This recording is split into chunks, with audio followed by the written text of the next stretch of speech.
لیکن شروع جب کیا تھا تو یہ سوچا تھا کہ جتنی اپنی کیپیسٹی ہے، جتنی ہماری کیپیسٹی اللہ اس سے کرا لے، پھر اللہ کی مرضی. بالکل. تو ہوتے ہوتے یہ ہوا کہ پہلا سینٹر سسٹین کیا. اچھا سسٹینیبلٹی کا ماڈل یہ ہے کہ پہلا سینٹر ہم نے کیا تو اس وقت کورونا آ گیا تھا. جب کورونا آیا تھا تو یہ جو ہم ڈفرینٹ انسٹیٹیوٹ پہ کراتے تھے تو وہ بند ہو گیا نا. جی جی. تو ہمارا جب سینٹر کھلا تو ہمیں سمجھ میں آ گئی کہ یار صرف فرنٹ پہ کوئی بھی کام نہیں چل سکتا. تو اس کا ماڈل یہ رکھا کہ ہماری کوالٹی آف ورک سیم ہے، چاہے کوئی اپر کلاس سے آئے، مڈل کلاس سے ہے، لوور کلاس سے ہے. انوائرمنٹ آپ کو ہر روم کے اندر اے سی سسٹم، پوری ٹیم میں ماشاءاللہ کوئی بھی ایسا نہیں ہوگا جو ہائیلی کوالیفائڈ نہ ہو اور اس کا ایکسپیرینس نہ ہو، پھر اس کا پیشن نہ ہو. یعنی ٹیم بنا لی، ٹیم اچھی ہوتی ہے نا تو کام ہو سکتا ہے. صحیح. تو ٹیم بنانے کا مقصد یہی تھا. اب اچھے لوگوں کو رکھیں گے تو انوائرمنٹ بھی آپ کو ایسے دینا. بالکل ایسے ہی. پھر میری ایک سوچ ہے کہ بچہ جب آتا ہے کام اپنی سروسز لینے کے لیے، اپنی تھراپی کے لیے، اس کو انوائرمنٹ اتنا اچھا دو کہ وہ بولے یار مجھے سینٹر پہ جانا ہے. کیا بات سمجھے کہ ایک وہ آنے میں کراہٹ محسوس نہ کرے، وہ بولے گھر میں بول رہا ہوں مجھے وہاں جانا ہے. تو وہ کانسیپٹ بنانے میں محنت ہوئی. تو اس کے بھی ڈیفینیٹلی ایک خرچہ ہوتا ہے. وہ خرچے کو بیئر کرنے کے لیے ہم نے ایک چارجز رکھے. وہ چارجز افورڈ کرنے والے دیتے ہیں، مڈل کلاس والوں کو سبسڈی ملتی ہے. اور ڈونرز سے آپ کنیکٹڈ رہتے ہیں؟ دیکھیے میرے پاس جب شروع کیا تب تو ہم بھائیوں نے سپورٹ کیا. اس کے بعد آہستہ آہستہ 8-10 دوست میرے ساتھ آنے شروع ہوئے کہ تم یہ کام کرو. تو الحمدللہ 4 سینٹر اسی طرح بنے. تو اب یہ ہے کہ اب 1000 سے قریب بچے ہوئے. اور جس طریقے کے حالات ہیں آپ کو پتہ ہے پاکستان کے، اس قدر زیادہ غربت ہو رہی ہے کہ لوگ جو اچھی فیملی کے تھے وہ افورڈ نہیں کر سکتے. صحیح. تو بچہ بہت سپیڈ میں بہت زیادہ بچہ آ رہے ہیں. اب 4 سینٹر کھول گئے، لوگوں کو اویئرنیس ہو گئی. جو بچے گھروں میں بند تھے آج وہ نکلنا شروع ہو گئے. اب ان کی ہوپ بنی ہے. اور اب یہ ہے کہ حالات کی وجہ سے یقینی طور پہ لمیٹیشن آ گئی. تو اب وہ دیکھتے ہیں اور ہمیں ان کے لیے کچھ نہ کچھ کرنا. جی. اور اب قدرتی اللہ نے ایک راستہ یہ بھی بنا دیا ہے کہ اویئرنیس اتنی ہوگی کہ لوگ خود سامنے سے آ رہے ہیں. میں چاہوں گا کہ اچھے لوگ سامنے آئیں، ہمارے ساتھ جوائن کریں. ہمارا ماڈل سمپل ہے. ہم کیا کرتے ہیں کہ جس کا بھی ہم کام کریں آپ کہیں گے تو ہم ان کو ڈائریکٹ ملا دیں گے. آپ پورا اس کی ٹرانسپیرنسی دیکھ سکتے ہیں. آپ نے کس بچے، ہم باقاعدہ فائل بنا لیتے ہیں ہر بچے کی. اس کی کسی کے 5000 روپے مہینے کی سروسز کے چارجز ایکسٹرا جاتے ہیں، کچھ لوگ دیتے بھی ہیں نا. اب وہ شارٹ فال ہوتا ہے. ہم کیا کرتے ہیں کہ منیمم چارجز ہمارا مینٹین ہے. اب وہ ادارہ تو چلانا ہے نا، ادارہ فری میں نہیں چلتا.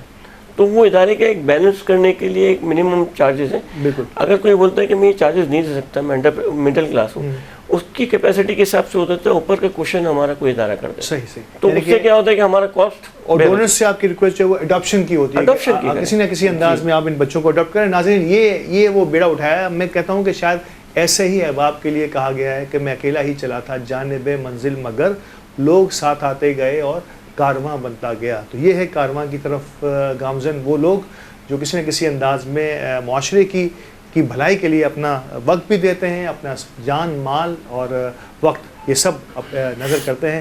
بہت بہت شکریہ رضا پردیسی صاحب. کچھ تشنگی رہی ہے، انشاءاللہ کچھ اور پروگرام، اگلے کسی پروگرام میں آپ سے یہ تشنگیاں بھی دور کریں گے اور کچھ موضوع، اسی موضوع پر کچھ اور باتیں بھی کریں گے. ناظرین کرام، ہمارے رحمت مہمان کا یہ سیگمنٹ اب اپنے اختتام کو پہنچ رہا ہے. اور آپ کو پتہ ہے کہ ہماری سیگمنٹ کا اختتام بھی ایک انتہائی خوبصورت نعت سے ہوگا. اور ہمارے ساتھ موجود ہیں ہمارے محمد حسین قادری صاحب. یقینی طور پہ آغاز بھی انہیں کی نعت سے ہوا تھا، اختتام بھی سے ہوگا. ہمیں اجازت دیجیے اسی نعت کے ساتھ ہمارے آج کے اس سیگمنٹ کا اور آج کے اس ٹرانسمیشن کا بھی اختتام ہوگا. چلیے نعت کی طرف چلتے ہیں. روک لیتی گیا کی نسبت تیر جتنے بھی ہم پہ چلتے ہیں روک لیتی گئی آپ کی نسبت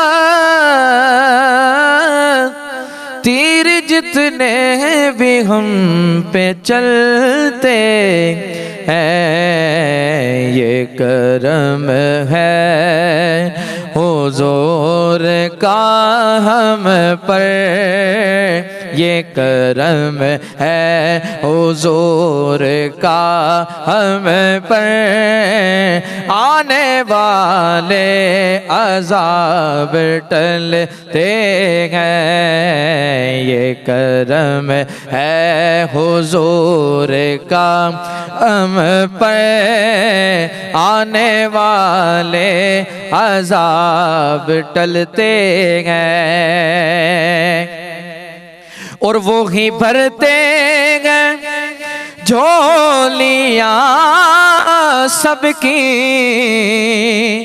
وہ سمجھتے ہیں بولیاں سب کی، وہی بھرتے ہیں جھولیاں سب کی، وہ سمجھتے ہیں بولیاں سب کی، آؤ بازار مصطفیٰ کو چلے، آؤ بازار مصطفیٰ کو چلے، کھوٹے سے کے وہیں پہ چلتے گئے، روک لیتی ہے آپ کی نسبت تیرے جتنے بھی ہم پہ چلتے ہیں، اور اب کوئی کیا ہمیں گرائے گا، ہر سہارا گلے لگائے گا، اب کوئی کیا ہمیں گرائے گا، ہر سہارا گلے لگائے گا، کیونکہ ہم نے خود کو گرا دیا ہے وہاں، ہم نے خود کو گرا دیا ہے وہاں، گرنے والے جہاں سنبھلتے ہیں، روک لیتی ہے آپ کی نسبت تیرے جتنے بھی ہم پہ چلتے ہیں، ذکر سرکار کے اجالوں کی بے نہایت ہے رفعت خالد، ذکر سرکار کے اجالوں کی بے نہایت ہے رفعت خالد، یہ اجالے کبھی نہ سمٹیں گے، یہ اجالے کبھی نہ سمٹیں گے، یہ وہ سورج نہیں جو ڈھلتے ہیں، روک لیتی ہے آپ کی نسبت تیرے جتنے بھی ہم پہ چلتے ہیں، یہ کرم ہے، یہ کرم ہے حضور کا ہم پر، آنے والے عذاب ٹلتے ہیں۔